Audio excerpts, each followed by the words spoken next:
So how do I look? Employable or very employable?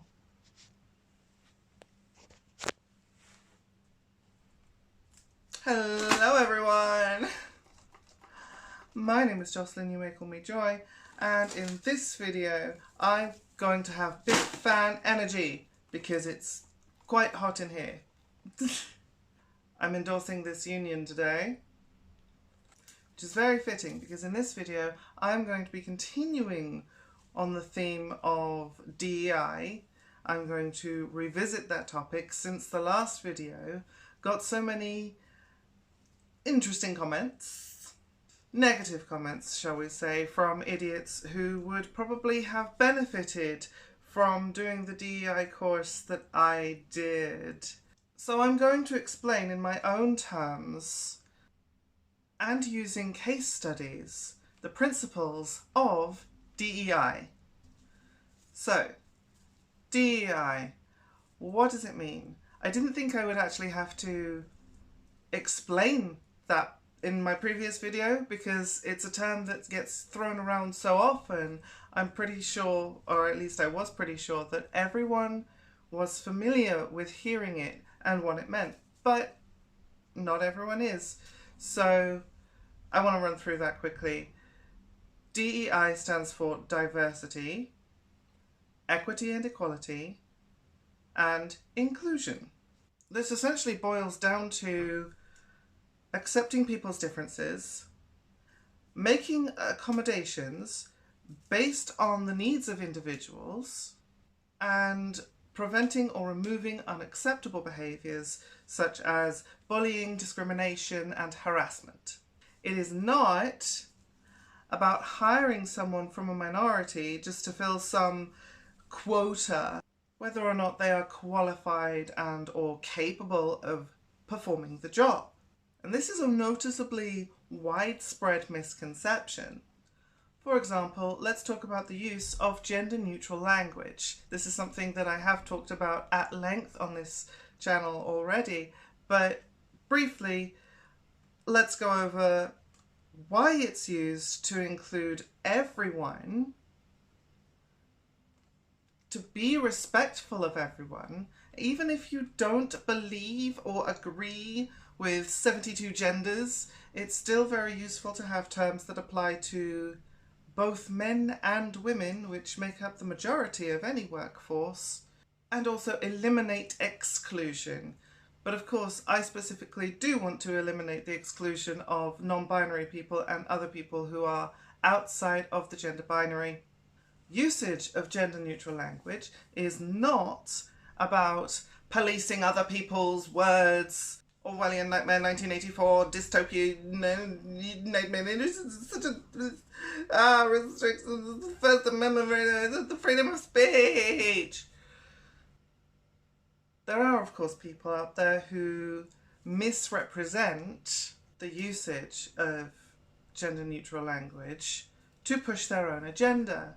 Take, for example, Jordan Peterson, Ben Shapiro. These particular arguments are neither smart nor useful, and honestly, anyone who tries to push this needs to just grow the hell up. So I'm going to read a little bit from the Forbes article that was included as an external resource on the DEI course that I did, hopefully to get across the message of like why it's important to try and how easy it is to do. This article was written in July of 2020, so when it says last month, it's referring to June of 2020. It says last month the Supreme Court ruled that federal anti-discrimination laws protect gay and transgender employees. First of all, could you imagine that happening in 2024 with the current SCOTUS? Like, what a difference 4 years has made.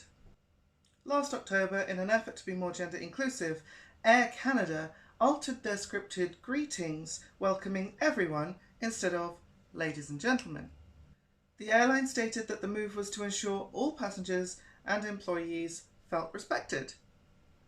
The ladies and gentlemen greeting serves as a reminder just how frequently our gender is mentioned in everyday life. Our language impacts how we think. For those who don't fall neatly into the male or female categories, these constant references to the binary male and female groupings can be alienating. As someone who lives outside of these male and female categories, I can attest to the validity and truth of this statement. And even for those who do identify as male or female, these constant reminders of gender may have an impact. Constantly dividing everyone into male and female categories may make us perceive men and women as more different than we really are. Use they instead of he or she. According to Vitor Schreiber, project manager for the language learning app Babbel, the majority of languages don't have gendered pronouns. Turkish and Indonesian, for example, don't have gender as a category for their pronouns. In English, using he and she require us to assign a gender to an individual. I made a video some years back about gender-neutral terms in other languages that are not English, and that video, yeah, okay, my filming style has changed a little bit, but the information in there is still very good. Please go check it out if you want more. Use gender-neutral forms of occupations. In terms of achieving gender neutrality, perhaps the most progress has been made in occupations. Waitresses and waiters are now frequently called servers or waitstaff. Male men are now called mail carriers. And many actresses are now going simply by actor. Other occupational titles like police officer, firefighter, chairperson, and flight attendant have replaced their gendered predecessors. I also think this is a move to describe the job in a little bit more accuracy as well. So I want to shift the focus to a few case studies in articles highlighting the real-world effects of DEI. Gender fluid and non-binary workers are protected under the Equality Act, a landmark ruling shows. Engineers subjected to insults and jokes from colleagues and lack of management support wins harassment, discrimination and constructive unfair dismissal claims. A gender-fluid Jaguar Land Rover engineer who faced insults and jokes from their colleagues has won a claim for harassment, discrimination and constructive unfair dismissal. The Landmark Tribunal confirmed for the first time that protections under the Equality Act for those undergoing gender reassignment extended to non-binary and gender-fluid individuals, and found JLR's argument to the contrary to be totally without merit. Eloise Stoneborough, head of policy at LGBT+ charity Stonewall, said the tribunal ruling was a milestone in recognising the rights of non-binary and gender-fluid people to be protected from discrimination under the Equality Act of 2010. Until now, it's not been clear whether non-binary people were protected by anti-discrimination legislation, so this employment tribunal judgment will be key in supporting future judicial decisions, said Stoneborough. JLR argued that Taylor did not fall within the definition of gender reassignment under Section 7 of the Equality Act because they were gender-fluid/non-binary. But Taylor's lawyer, barrister Robin Moira-White, argued the government itself referred to a gender spectrum during parliamentary debates about the Act. And the Birmingham Tribunal found in Taylor's favour and that they had the protected characteristic of gender reassignment. Employment Judge Hughes said that having heard submissions, it felt appropriate to award aggravated damages because of the egregious way the claimant was treated and because of the insensitive stance taken by the respondent in defending these proceedings. Hughes added that the tribunal may also make recommendations to JLR to alleviate Taylor's injury to feelings by ensuring the respondent takes positive steps to avoid the situation arising again. So what we've seen here is a rather progressive use of the law, which was brought into effect in 2010, which, again, surprisingly more progressive than right now, that yes, protections do cover everyone who goes under the transgender gender reassignment banner. And it is vital to keep these protections in place. We've had a government that literally has been trying to strip away rights from trans people, and we now have a new government that is doing the same thing. I have heard of some suggestions even trying to remove the protections for trans people from the Equality Act itself. But even that heartwarming story from 2020 is still far more progressive than what's happening right now. Guidance around job adverts and transgender applicants updated by regulator. New guidelines have been issued on when job adverts can lawfully exclude transgender individuals following complaints from activists that some employers were misusing the law. The Equality and Human Rights Commission has released updated guidance on discriminatory job postings after concerns were raised about organisations seeking self-identifying females for what have been termed women-only positions. The language in this is horrible. It's written by the Mirror. Just, preparing you for that. The watchdog acknowledged the need for clarity regarding certain legal exemptions and assured employers that the new guidance will help them comply with the law.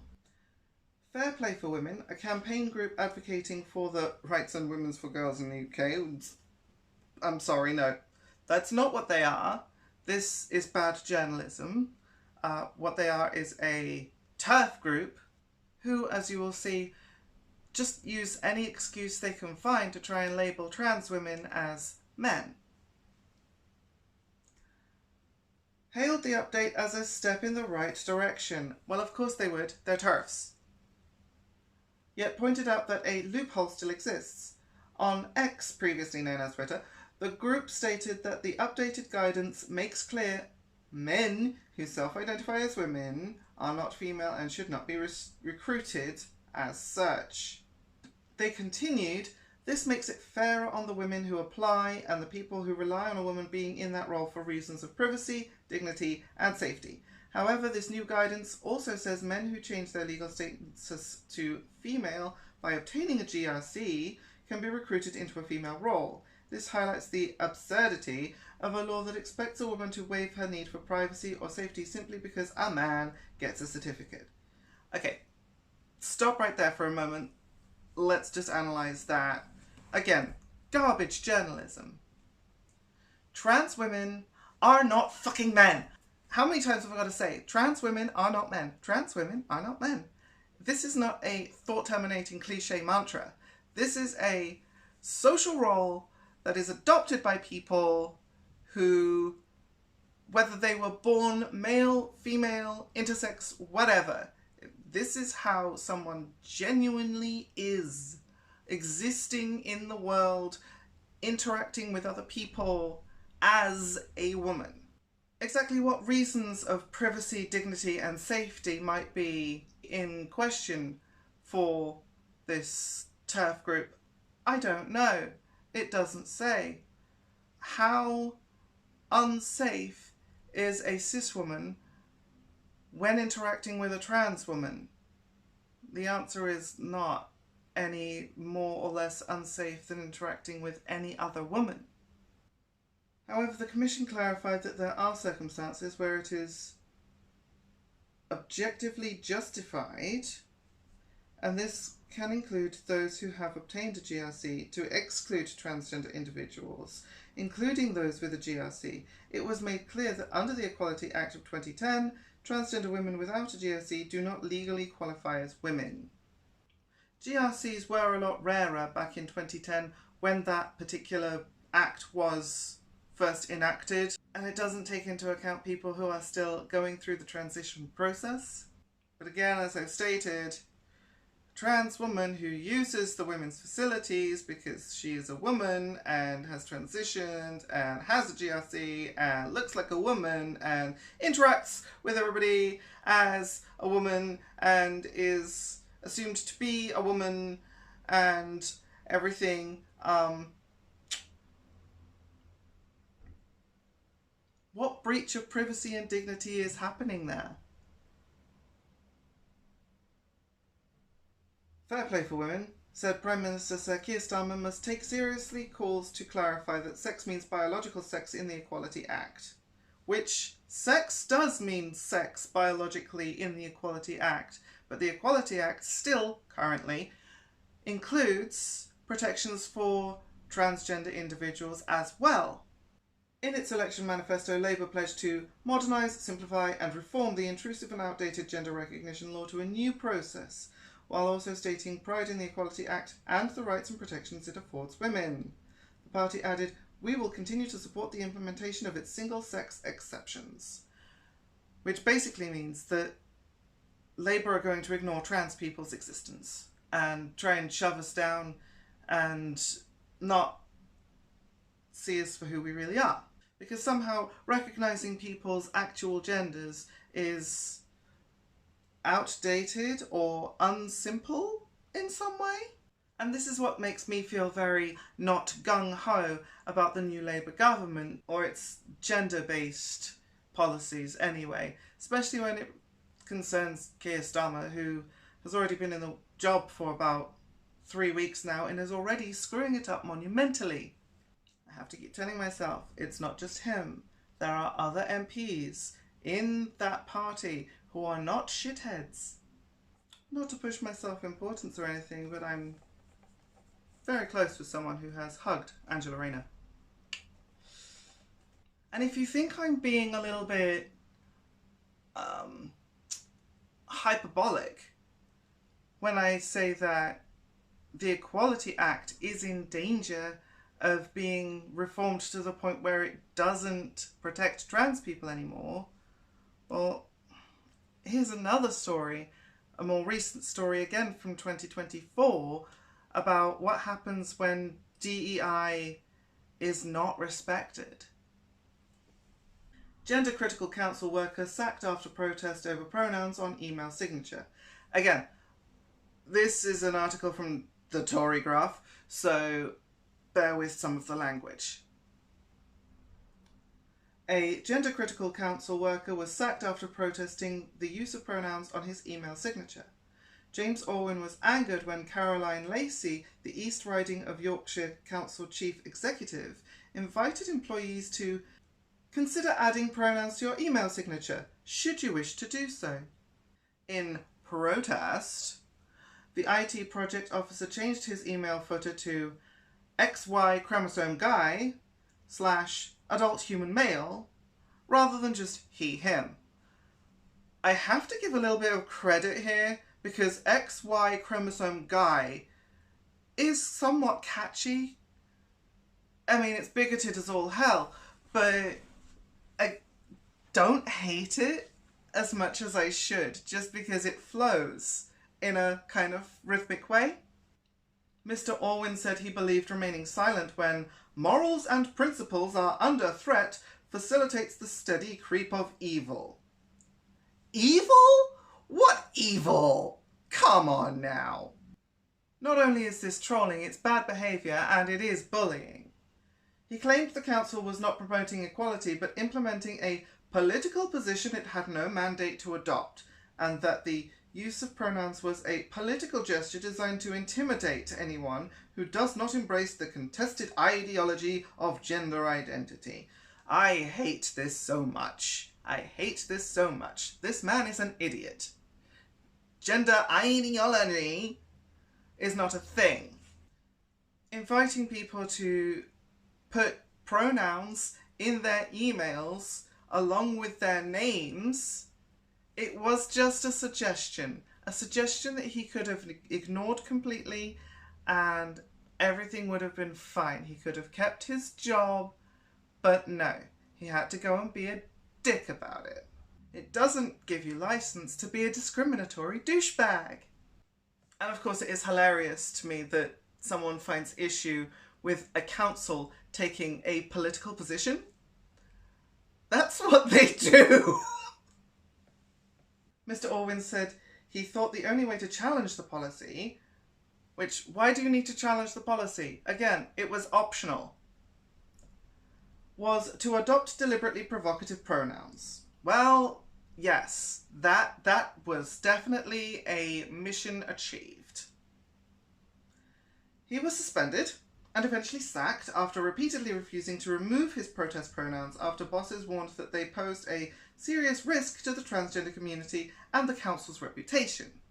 Which, you can kind of see why. Someone being a dickbag would ruin their reputation, and someone being a dickbag to trans people would make trans people feel uncomfortable and unwelcomed, to say the least.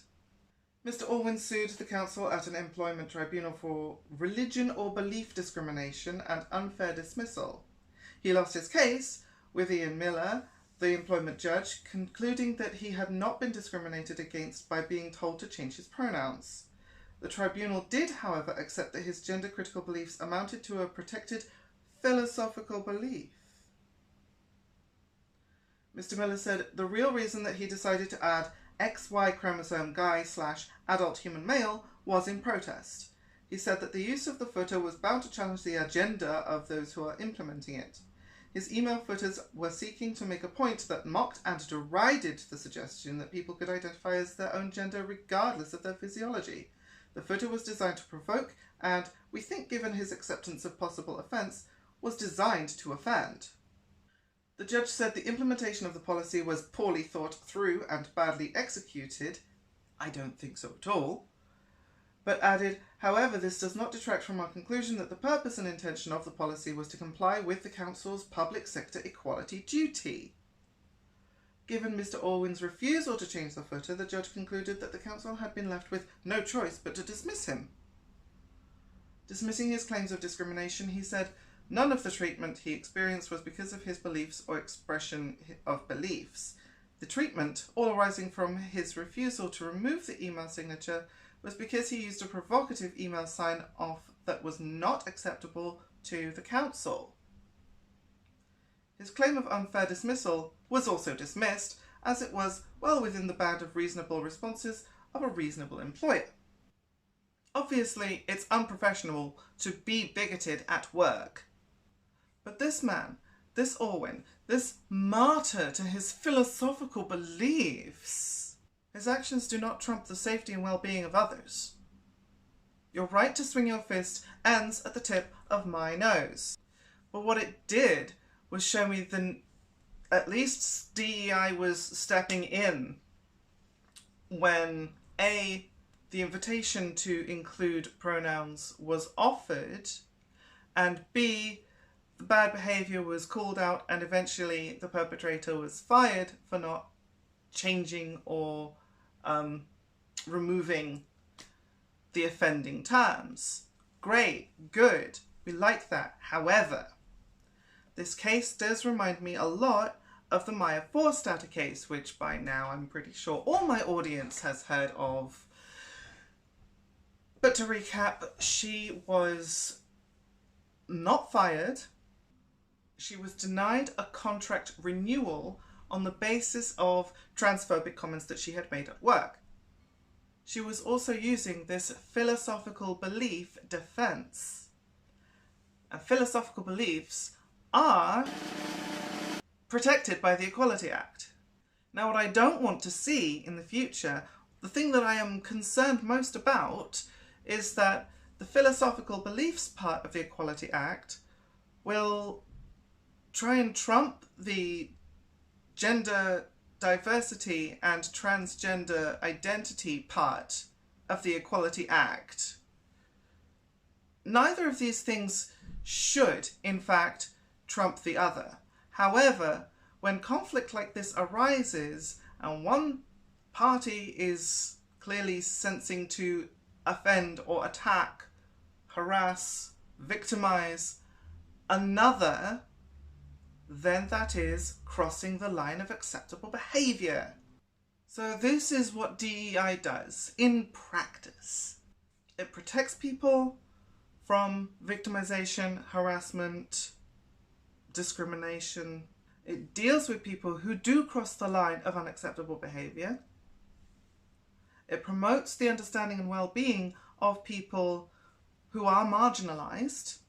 It is not the bogeyman coming to steal all the jobs from the able-bodied cis white heterosexual men. It is not what is known as affirmative action or positive discrimination. And it is also not supposed to be code for racism. A lot of people are saying such and such person was a DEI hire. Again, implying that DEI is affirmative action, which it is not.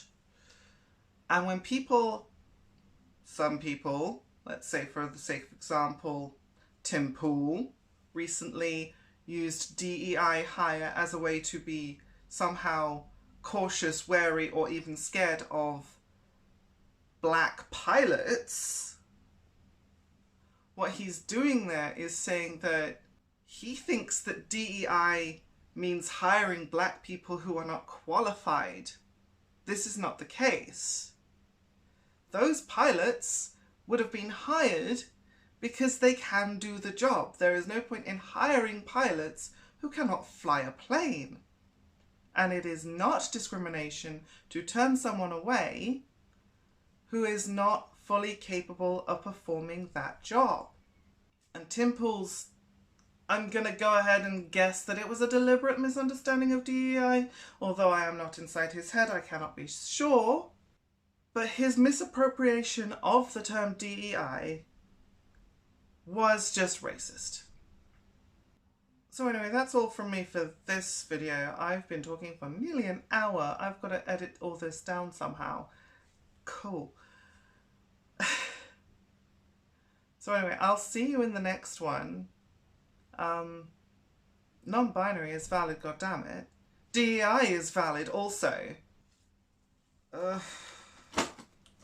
It's too fucking hot today. Bye! She was also using this philosophical... How many times have we got to take? Just, oh my god. A gender fluid... Hello everyone, my name is Jocelyn, you may call me Joy, and in this video I'm going to fucking melt.